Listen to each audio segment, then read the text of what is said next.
Yo, what's going on, everybody? Welcome back. On the screen today, you're going to be watching a COD 4 gameplay once again. But today, Michael Cornbread basically confirmed that there's going to be the Emblem Gallery and the Gunsmith coming in the Resistance event, which is coming out on January 23rd. Link to my video up in the top right if you haven't seen it.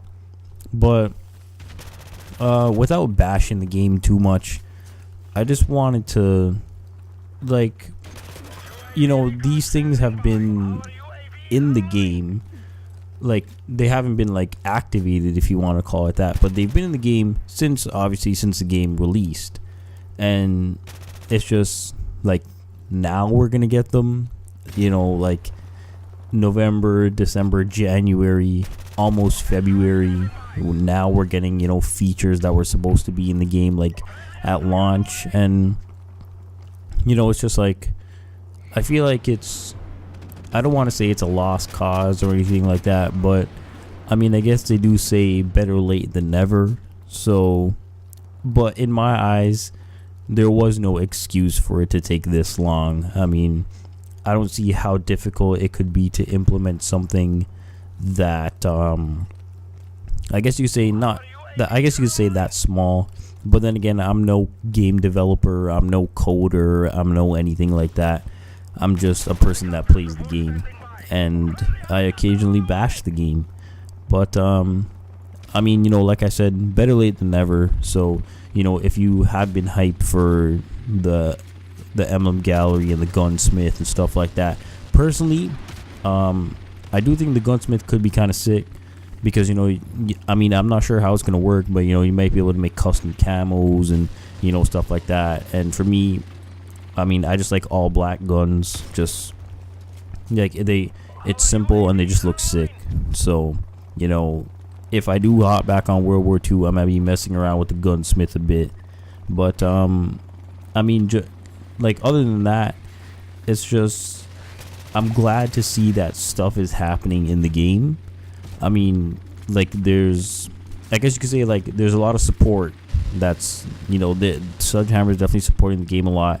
I mean, you're talking about guns getting patched, a new division, the Resistance division.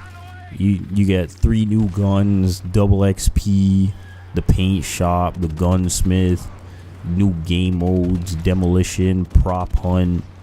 I mean, it's definitely a welcome, not necessarily a change, but it's definitely something that I think should have been happening since the game came out. And, you know, I know, like, Michael Condrey's been tweeting and stuff like that, and, you know, like, adjusting guns, how, like, the FG42 was too good, and then they nerfed it, and then they found out, or, you know, they got feedback that it was shooting too slow, and then they upped the fire rate again. So, you know, it's good to see that stuff like this is happening, because, I mean, I don't mean to bash Modern Warfare 2. It is one of my favorite games of all time, and, you know, it's just a bunch of people are complaining about One Man Army, Danger Close, Commando, you know, like, all these things. And like, out of all the exploits in the game, the only thing that got patched were the akimbo models. So, you know, I guess you could say the support for that game wasn't too great. Obviously there was 2 map packs and stuff like that, and, you know, it's good to see that a game like, you know, World War II and stuff, like, it's good to see that it's getting supported. It's just seeing this. One thing that kind of, like, disappoints me is that Modern Warfare 2 wasn't supported like this. Like, you know, imagine if they patched One Man Army, imagine if they patched Danger Close, imagine if they patched, you know, Commando, or, you know, anything else like that. And it's just like, that game could have been the greatest game. But I mean, you know, like I said, it's definitely good to see Sledgehammer supporting their game, because for me, when I see a developer supporting their game, it makes me want to come back to a game. I mean, that's not me saying I'm gonna play World War II for sure, but it could happen. Anyways, gameplay is wrapping up here. As always, thank you for taking the time out of your day to watch my video. Thank you for watching, and I'll talk to you in the next one.